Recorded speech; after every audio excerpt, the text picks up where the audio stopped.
So in summary, we identified a set of challenges: limitations in publication access, inadequate human resources, scarce local funding, deficits in our knowledge translation skills, and we were able to overcome them through working through several systematic reviews. And what we found as a lesson learned is that if you're residing in a low and middle income country, there is value if you conduct sensitization workshops of key stakeholders and policymakers so that they are aware of the usefulness of the evidence synthesis to improve the health system and to impact policy and practice, so that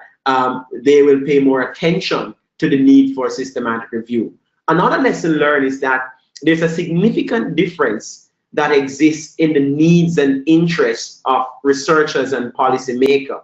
And so this is a gap that can be bridged by a sustainable center of excellence in knowledge synthesis and translation, such as a Cochrane Center or any other evidence synthesis center. And one of the things that allow for is that there is a structure in place for policymakers to communicate their needs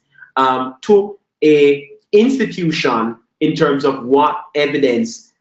they need to make the decisions that are before them. In addition to that, again, I emphasized earlier about setting up that advisory committee for each systematic review that you do, because that enables you to get feedback from the stakeholders, including the end users, early on in the process. So what are our take-home messages? Developing country universities and developing country authors would benefit from partnering with United Nations agencies such as the WHO INARI in terms of getting access to journal articles, engaging agencies such as the International Clinical Epidemiology Network, Cochrane collaboration, the Campbell collaboration, now GESI, to establish training fellowships and drawing on skills of experienced researchers is also very important.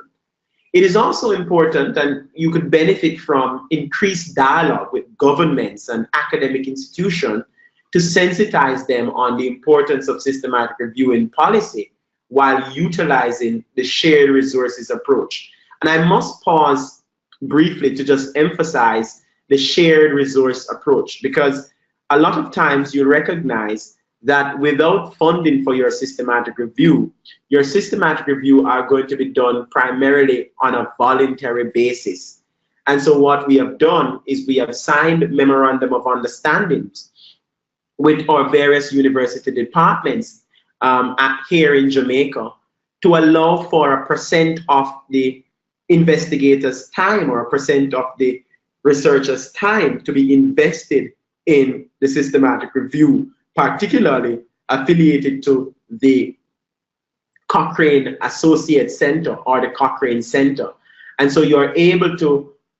share resources of positions that are paid for by government or by the university, and you leverage that time in conducting the systematic review or providing the training for persons who need to be trained in systematic review. There's also an important need for authors in developing countries to establish relationships with end users and create these centers of excellence in knowledge synthesis and translation, because in creating this is the only way the effort is going to become sustainable. Because having overcome the challenges, if these challenges were just overcome by a single author, then the challenges would exist when another author from the same country goes to do a systematic review. But in setting up a center of excellence, then any author who wishes to conduct a systematic review in that developing country can find help or resource necessary from that center of excellence. So thank you very much for listening. That's what we have to share with you for overcoming challenges in conducting your own systematic reviews from where you are in developing countries.